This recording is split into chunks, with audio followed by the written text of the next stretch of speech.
tráfico se han realizado en territorio nicaragüense, conforme a los derechos establecidos en el Tratado Jerez-Cañas y demás instrumentos Laudo Cleveland y Laudo Alexander. En cadena nacional, el presidente Daniel Ortega anunció que como la OEA no tiene competencia en asuntos fronterizos, llevaría la disputa limítrofe con Costa Rica a la Corte Internacional en La Haya, con el objetivo de definir claramente la frontera.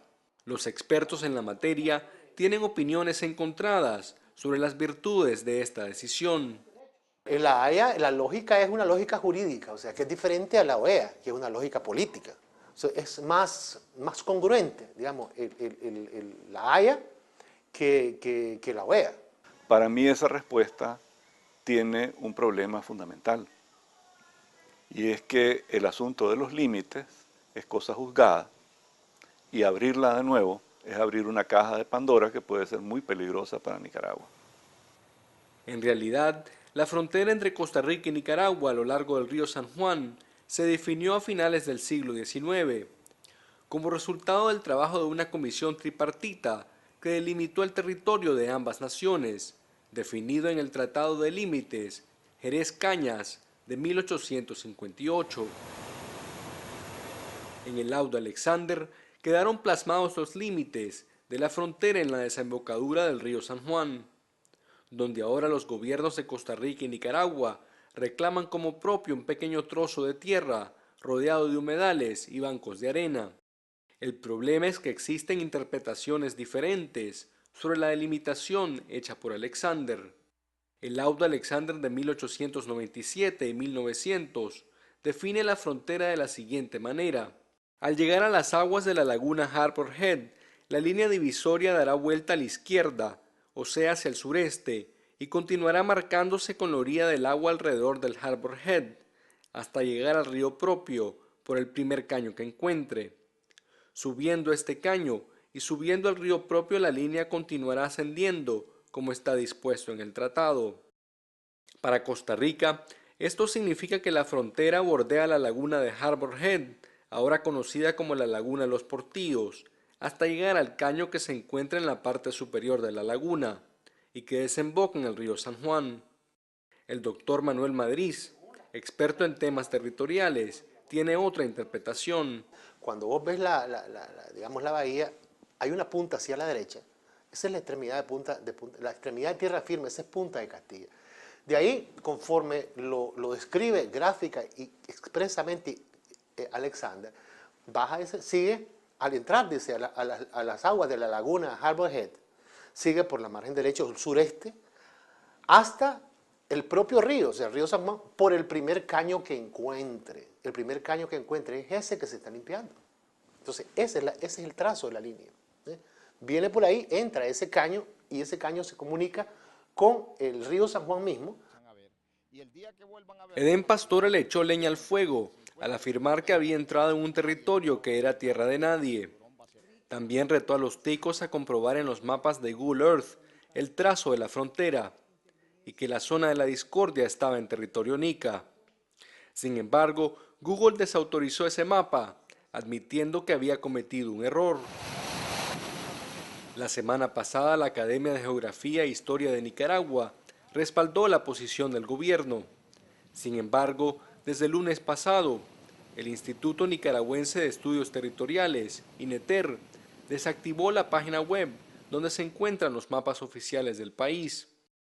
El problema para INETER es que por alguna razón que nadie ha podido explicar, los mapas nacionales definen los límites de la frontera en el río San Juan, siguiendo el mismo trazo que ahora defiende Costa Rica, ubicando Isla Calero en territorio tico.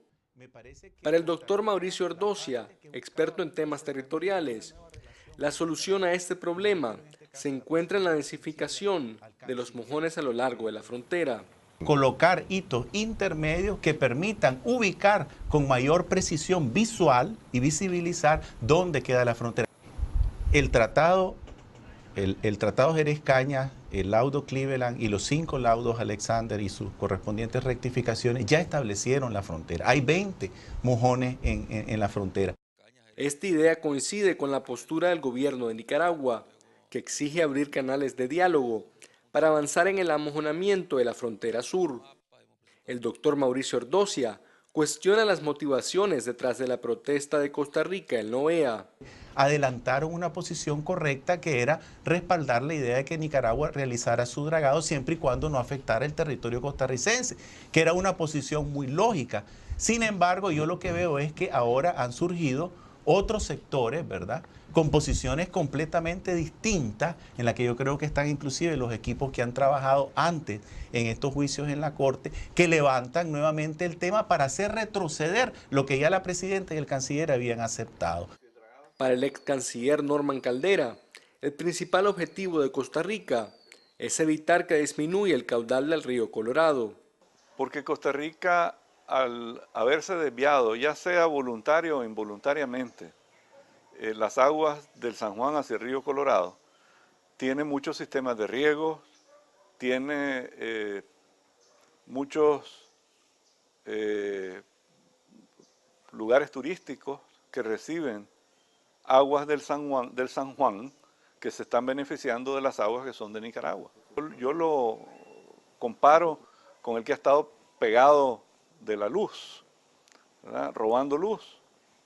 Y llega la empresa eléctrica y no le puede hacer propaganda y les dice que se tienen que normalizar. Por supuesto, es el grito al cielo. El miércoles pasado, la OEA descartó la solicitud de Costa Rica de crear una comisión verificadora para investigar los hechos denunciados en la frontera y decidió enviar a la región al secretario general de la OEA, José Miguel Insulza, con el fin de propiciar el diálogo entre ambos países. Insulza llegó a Costa Rica el día viernes. Al día siguiente, la presidenta Laura Chinchilla reiteró que la protesta de Costa Rica se origina en la invasión de su territorio por efectivos del ejército nicaragüense, en una zona cerca de Finca Aragón.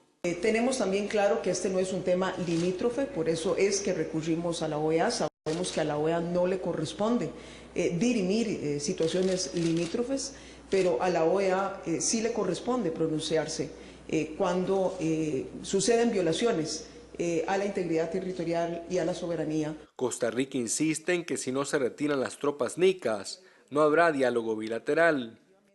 En Managua, el presidente Daniel Ortega y José Miguel Insulza se reunieron el sábado por la noche.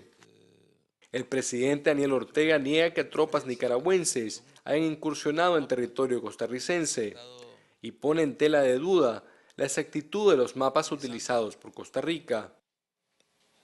Estos mapas tienen siempre un pie que dice que lo que este mapa manifiesta no está certificado en el territorio, con la prueba, o sea, no está comprobado en el campo. De ahí la importancia del amojonamiento, de ahí la importancia del amojonamiento. El día de hoy, el secretario general de la OEA se prepara para regresar a Costa Rica. La ruta diplomática para resolver el conflicto avanza lentamente, mientras ambos países reiteran su compromiso con buscar una salida pacífica a la disputa desatada por el dragado del río San Juan. A pesar de las protestas de Costa Rica, Nicaragua defiende su derecho a dragar el río. El dragado continúa su curso. Esa es parte de la controversia que está planteada con Costa Rica ahora ante la OEA.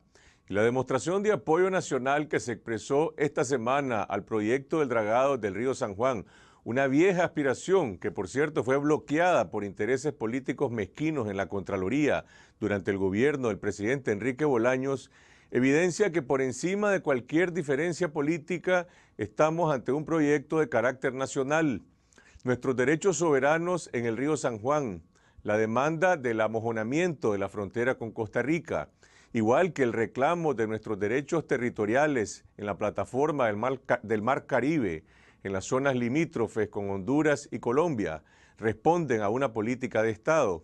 Quizás es la única estrategia de consenso nacional que ha existido en el país en las últimas 3 décadas y que ha sido practicada por gobiernos de distintos signos políticos. Y por eso mismo, porque se trata de una política de Estado que cuenta con un respaldo nacional, los gobernantes, y en este caso le toca al presidente Daniel Ortega, debe ser particularmente responsable en representar el interés nacional defendiendo la soberanía en el ámbito más estricto de la legalidad, pues de lo contrario se debilitaría la posición de Nicaragua. A nuestro país le conviene que se esclarezcan las contradicciones que han surgido en torno al trazado fronterizo que establecen los mapas históricos, así como los propios mapas nicaragüenses y costarricenses, como se ha evidenciado en este reportaje, para despejar cualquier duda sobre el territorio que están ocupando las tropas nicaragüenses.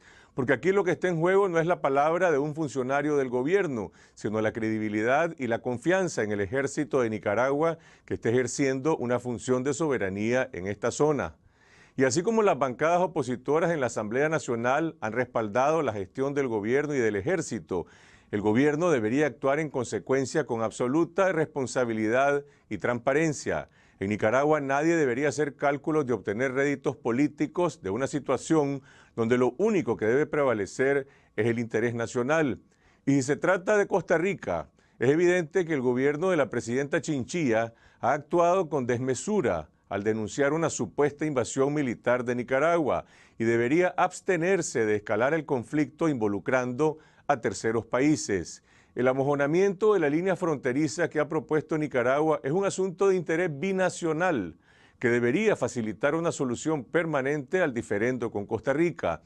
Y ojalá que el proyecto del dragado del río San Juan sea el punto de partida para poner en la agenda nacional el ejercicio pleno de la soberanía en el río San Juan con proyectos de desarrollo, en una zona de nuestro territorio que se ha mantenido en el abandono desde siempre. A pesar de la advertencia que hiciera hace 40 años mi padre, Pedro Joaquín Chamorro, cuando después de recorrer el río hasta San Juan del Norte, escribió una serie de reportajes en los que bautizó esta zona como los pies descalzos de Nicaragua. Vamos a una pausa y regresamos con Sergio Pushkin, el ingeniero ruso que en un taller industrial del viejo Chinandega dirigió la construcción de la draga que se encuentra operando en el río San Juan.